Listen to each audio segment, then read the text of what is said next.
అందరికీ నమస్కారం. Welcome to Leo.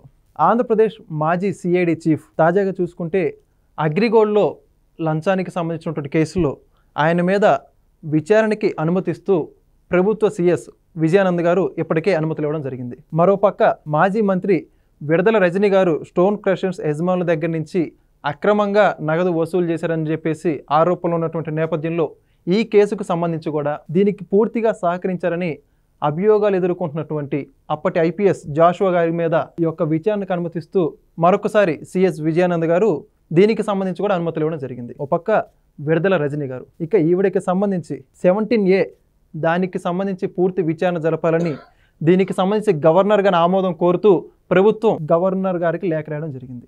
ఇప్పటికే చూసుకుంటే చంద్రబాబు నాయుడు గారు కావచ్చు, లోకేష్ గారు కావచ్చు, వీళ్ళందరూ కూడా ప్రభుత్వం ఎప్పటికీ కూడా చట్టానికి లోబడి ఉంటుంది. ఎవరైతే చట్టాన్ని అతిక్రమించి గత ప్రభుత్వంలో పనిచేశారో వాళ్ళందరి మీద కూడా చట్ట ప్రకారమే చర్యలు తీసుకుంటామని చాలా స్పష్టంగా చెప్పారు. మొత్తంగా అంశాలన్నింటి గురించి పూర్తి విశ్లేషణ చేసే ప్రయత్నం చేద్దాం. మనతో ఉన్నారు ప్రముఖ రాజకీయ విశ్లేషకులు రాజేష్ అప్సాని గారు. సార్ నమస్కారం అండి. గత ప్రభుత్వంలో చూసుకుంటే ప్రధానంగా అంటే ఇప్పుడు ప్రభుత్వానికి గత ప్రభుత్వానికి మధ్య తేడాలు మాట్లాడుకోవాల్సి వస్తే తాజాగా చూసుకుంటే పివి సునీల్ కుమార్ గారికి సంబంధించి 17A దాని మీద పూర్తి విచారణ జరపాలని చెప్పేసి ప్రభుత్వం తరపు నుంచి సిఎస్ గారు ఎవరైతే విజయానంద్ గారు ఉన్నారో పూర్తి పర్మిషన్ ఇచ్చేశారు. మరోపక్క ఐపీఎస్ జాషువా పాల్ విడదల రజనీ గారి కేసుకు సంబంధించి విడదల రజనీ గారి మీద కూడా గవర్నర్ గారికి లెటర్ రాశారు గవర్నమెంట్. ఈ 70 అనేది ఎందుకు ప్రధానంగా వినిపిస్తూ ఉందంటే గతంలో మాజీ ముఖ్యమంత్రి అంటే అప్పుడు మాజీ ముఖ్యమంత్రిగా ఉన్నటువంటి చంద్రబాబు నాయుడు గారు స్కిల్ డెవలప్మెంట్ కేసుకు సంబంధించి దాదాపుగా 300 కోట్ల రూపాయలు కొంతమేర అమౌంట్ లంచంగా తీసుకున్నారని చెప్పేసి అభియోగాలు ఎదుర్కొన్నటువంటి నేపథ్యంలో ఈ 17A మాజీ ప్రజాప్రతినిధులు కావచ్చు ఎవరికైనా వర్తిస్తున్నటువంటి నేపథ్యంలో అప్పటి ప్రభుత్వం ఈ రూల్ని ఎక్కడా కూడా పట్టించుకోలేదు, పూర్తిగా పక్కన పడేశారని చెప్పేసి ప్రస్తుతం వస్తున్నటువంటి వాదనలు.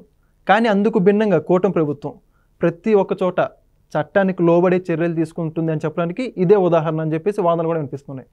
దీనికి సంబంధించి మీరే ఉంటారు. ఇప్పుడు మనం నాటి జగన్మోహన్ రెడ్డి గారి ప్రభుత్వం పరిపాలన, నేటి చంద్రబాబు నాయుడు గారి ప్రభుత్వం పరిపాలన, ఈ రెంటి మధ్య పోల్చి వ్యత్యాసం గురించి చెప్పాలి అని అంటే ఒకటే, ప్రస్తుత పాలకుడు చంద్రబాబు నాయుడు గారు ఆయన శైలి ఎలా ఉంటుంది?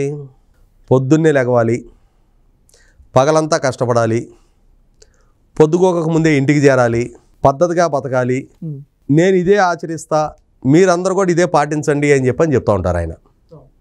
అంటే ఎవరైనా సరే సిస్టమేటిక్గానే బతకాలి. వ్యక్తులే సిస్టమేటిక్గా బతికినప్పుడు ప్రభుత్వం కూడా సిస్టమేటిక్ అప్రోచ్లోనే పరిపాలన జరగాలి. అంటే ఒక అధికారి, ఆ అధికారికి కొన్ని విధులు ఉంటాయి, కొన్ని డూస్ డోంట్స్ ఉంటాయి. అలాగే ప్రభుత్వానికి కూడా రాజ్యాంగబద్ధంగా ఎన్నికైన ప్రభుత్వానికి కూడా కొన్ని పరిమితులు ఉంటాయి. అదే సందర్భంలో కొన్ని అధికారాలు ఉంటాయి. అధికారం ప్రజలు కట్టబెట్టింది సమర్థవంతమైన పరిపాలన అందించడానికి. అంతేగాని మాకు రాజదండం దక్కింది కదా అని చెప్పని ఆ అధికారాన్ని దుర్వినియోగం చేసి వ్యవస్థలను పాదాక్రాంతం చేసుకొని మా వ్యక్తిగత స్వార్థమే మాకు పరమావధి, మా కడుపే మాకు కైలాసం అన్నట్టుగా కనుక పరిపాలన చేస్తే మళ్ళీ తిరిగి ప్రజలు ఆ అధికారం కట్టబెట్టాలో వద్దా అని చెప్పి నిర్ణయం తీసుకోవడానికి కావాల్సిన 5 సంవత్సరాలు ఎన్నాళ్ళలోనో తిరిగి రాదు. అలా వ్యవహరించిన వాళ్ళని కాలగర్భంలో కలిపేసిన తీర్పులు చూసాం. ప్రజారంజకంగా పరిపాలించినప్పుడు పద్ధతిగా వ్యవస్థలకి కట్టుబడి, బిజినెస్ రూల్స్కి లోబడి, చట్టానికి లోబడి, రాజ్యాంగానికి లోబడి పరిపాలన చేసినప్పుడు సుదీర్ఘకాలం దశాబ్దాల తరబడి ప్రజా జీవితంలో కొనసాగుతున్న వారిని చూస్తూ ఉన్నాం మనం. కాబట్టి ఇక్కడ సాక్షాత్తు చంద్రబాబు నాయుడు గారి ప్రభుత్వం 5 సంవత్సరాలు జగన్మోహన్ రెడ్డి గారి పరిపాలనా హయాంలో జరిగిన విధ్వంసాల గురించి, ఆక్రమణ గురించి, అరాచకాల గురించి, అవినీతి గురించి, ప్రకృతి వనరుల లూటీ గురించి, వ్యవస్థల విధ్వంసం గురించి, వ్యవస్థల ఉల్లంఘనల గురించి విచారణ జరపాలి. నాడు ప్రజలిచ్చిన అధికారాన్ని అడ్డం పెట్టుకొని ప్రజల భావప్రకటన స్వేచ్ఛను హరించివేశారు. ప్రజలకు సంబంధించిన అంటే ప్రజలకి సంబంధించిందంటే ప్రభుత్వానికి సంబంధించిన ప్రకృతి వనరులను అడ్డగోలుగా లూటీకి పాల్పడ్డారు. తమ అధికారాన్ని అడ్డుపెట్టుకొని ప్రజల నుంచి బలవంతంగా ఆస్తులు గుంజుకున్నారు, వ్యాపారాలు గుంజుకున్నారు. ప్రజల ఆర్థిక మూలాలు దెబ్బతీశారు, దాడులు దౌర్జన్యాలకు పాల్పడ్డారు. ఇన్ని రకాల అతిక్రమణలకి వైసీపీ ప్రభుత్వ హయాంలో నాటి పాలకులు పాల్పడ్డప్పుడు వాటి మీద సమగ్రమైన విచారణ జరపాలి, వేగంగా చర్యలు తీసుకోవాలి, బాధ్యుల్ని శిక్షించాలి, చట్టం ముందు వాళ్ళు చేసిన తప్పులను ఎస్టాబ్లిష్ చేయాలి అని చెప్పని తెలుగుదేశం శ్రేణుల నుంచి చంద్రబాబు నాయుడు గారి మీద ఒత్తిడి పెరుగుతూ ఉంది.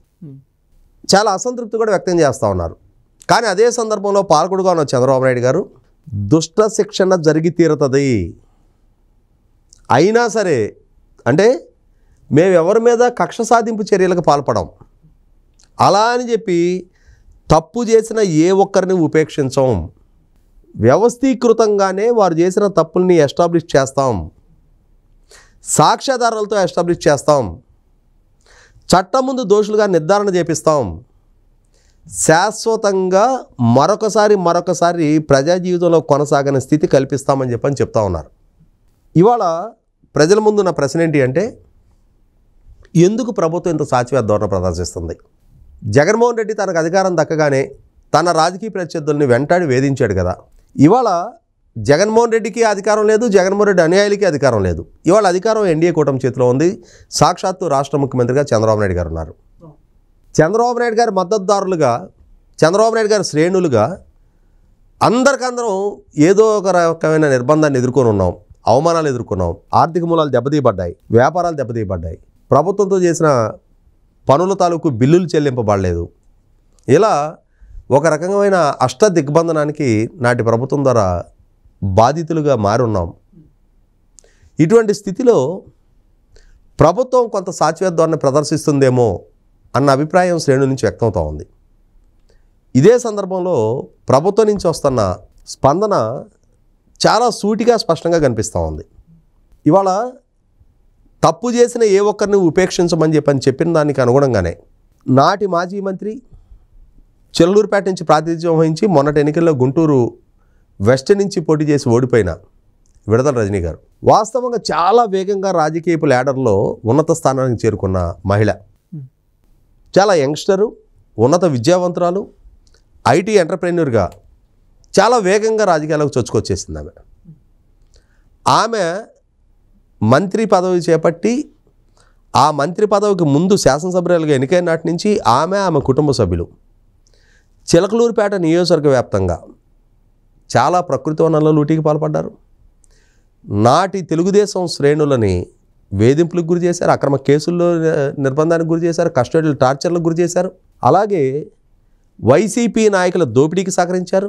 అన్నిటికన్నా ముఖ్యంగా ఇప్పుడు వచ్చిన ఆరోపణ, అదే నియోజకవర్గ పరిధిలో ఎడ్లపాడు మండలం వంకాయలపాడు గ్రామానికి సంబంధించిన శ్రీ లక్ష్మీ బాలాజీ స్టోన్ క్రషర్స్, ఈ స్టోన్ క్రషర్ యాజమాన్యాన్ని తన పిఏ ద్వారా తన దగ్గరికి పిలిపించుకొని మీరు 5 కోట్లు చెల్లిస్తేనే నియోజకవర్గంలో వ్యాపారం చేయగలుగుతారు, లేకుంటే మీ క్రషర్ మూసేసుకోవాల్సిందే అని చెప్పని ఒక కొత్తగా ఎన్నికైన శాసనసభ్యురాలు, ఉన్నత విద్యావంతురాలుగా ప్రజలకి పరిచయమైన శాసనసభ్యురాలు ఒక మాఫియా డాన్ లాగా, మనం గాడ్ ఫాదర్ టైప్లో గాడ్ మదర్ అని చెప్పని షబానాజ్ మీద ఒక సినిమా చూసాం మనం.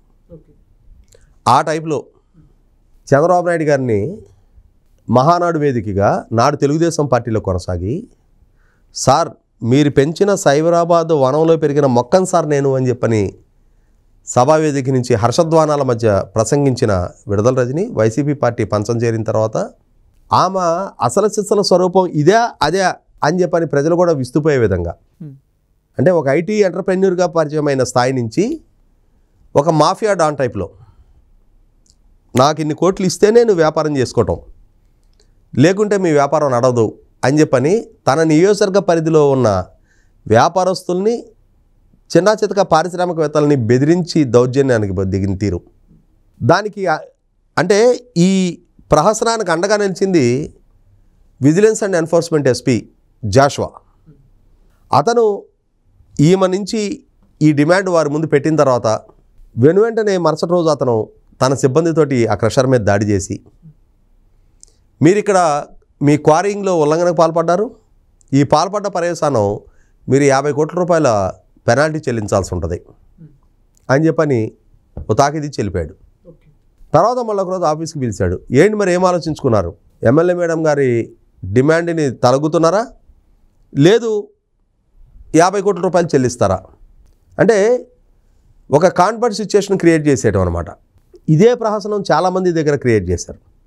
గొట్టిపాటి రవి గారికి సంబంధించిన గ్రానైట్ క్వారింగ్లన్నీ క్లోజ్ చేయించారు. సిద్ధారాఘవరావు గారిని ఇలాగే బెదిరించి వాళ్ళ పార్టీలో చేర్చుకున్నారు.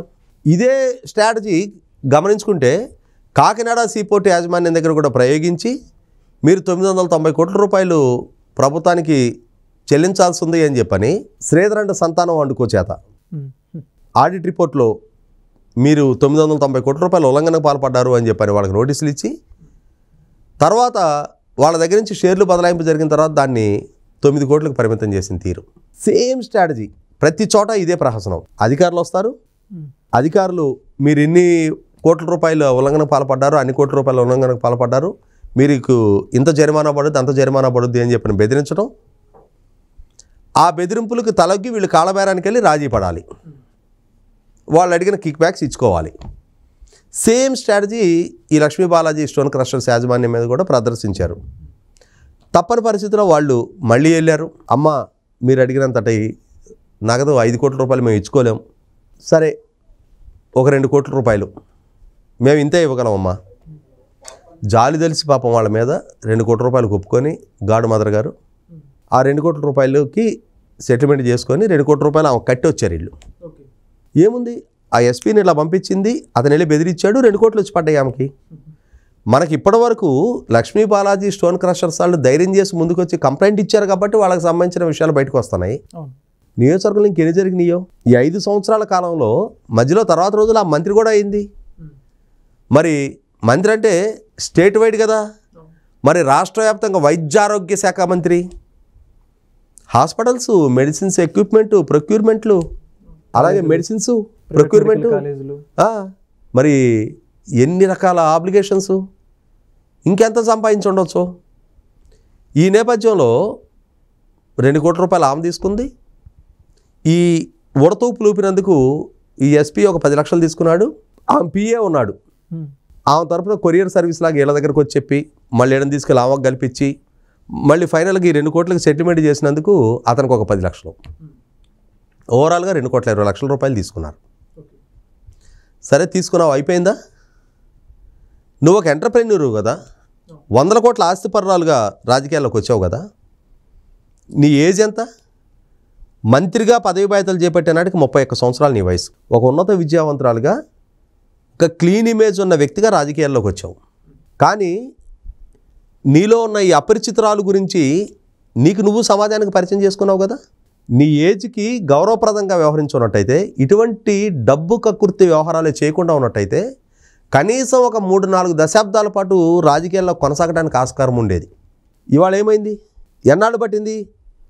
తిన్నావు, ఖర్చు అయిపోయి ఉంటాయి డబ్బులు, ఎలక్షన్లు అయిపోయాయి, నీ అధికారము పోయింది, నీ నాయకుడు పోయాడు, నీ హోదా వైభవం అన్నీ పోయినాయి. ఆ రోజు నీ చేత బెదిరింపులకి గురైన వాళ్ళు బాధితులు ఇవాళ నువ్వు ఇప్పుడు నీళ్లలో నుంచి బయటపడ్డ ముసలవు అని చెప్పని వాళ్ళకి ధైర్యం చిక్కింది. వాళ్ళు ముందుకొచ్చి ఫిర్యాదులు చేశారు. ఆ రోజు నువ్వు నీళ్లలో ఉన్న ముసలి అని చెప్పని నీ విశృంఖలతను నువ్వు ప్రదర్శించావు. ఇవాళ నిన్ను ప్రజలు లాగి ఒడ్డున పడేశారు. నువ్వు ఒక్క క్షణం కూడా నీళ్లలో ఉండే అర్హత నీకు లేదు అని చెప్పని ఇవాళ నీ సర్వైవల్ కోసం నువ్వు గిలగిల కొట్టుకుంటా ఉన్నావు. ఇప్పుడు చిన్న పిల్లాడైనా సరే నిన్ను తోకపట్టుకొని లాగుతాడు. ఏమని చేయగలిగే అవకాశం ఉంది. ఇవాళ అదే పని బాలాజీ స్టోన్ క్రషర్స్ వాళ్ళు కూడా నీ భాగవతం మొత్తాన్ని ఫిర్యాదు చేశారు.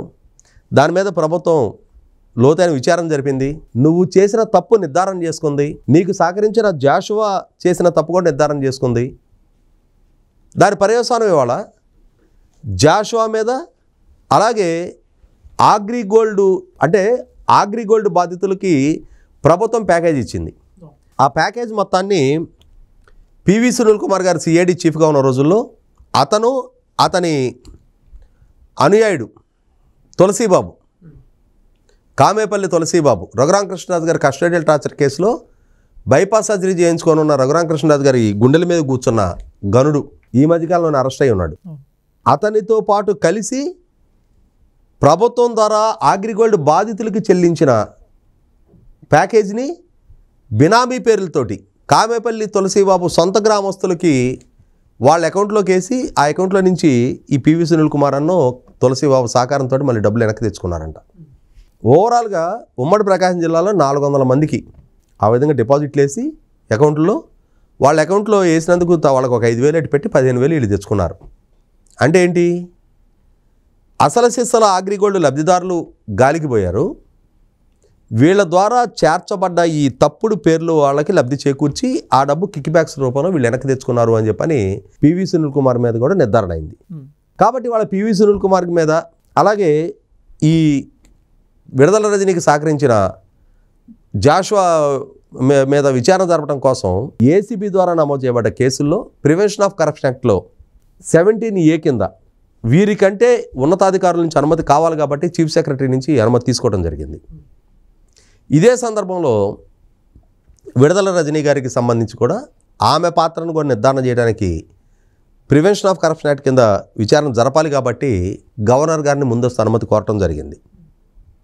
ఇక్కడ మనకు అర్థమవుతున్నది ఒకటే, చంద్రబాబు నాయుడు గారి నాయకత్వంలో ఉన్న ప్రభుత్వం తప్పు చేసిన వాళ్ళని విచారించుతూ కూడా ఆ విచారించే ప్రాసెస్లో కానీ ఆరోపణలు ఎదుర్కొంటున్న వాళ్ళ హక్కులకు కూడా భంగం కలగకుండా జగన్మోహన్ రెడ్డి గారి పాలనా హయాంలో లాగా సాక్షాత్తు రాష్ట్ర మాజీ ముఖ్యమంత్రిని డ్యూ ప్రాసెస్ ఫాలో కాకుండా అరెస్ట్ చేసిన నేపథ్యాన్ని ఒకసారి గుర్తు చేసుకుంటే, నాడు ముఖ్యమంత్రిగా విధులు నిర్వహించిన రోజుల్లో చంద్రబాబు నాయుడు గారు తీసుకున్న నిర్ణయాల ప్రాతిపదికగా నమోదు చేసిన కేసుల్లో 17A కింద గవర్నర్ గారి నుంచి అనుమతి తీసుకోవాలి అనేది స్పెసిఫిక్ కండిషన్ ఉన్నా కూడా దాన్ని ఫాలోనే కాల.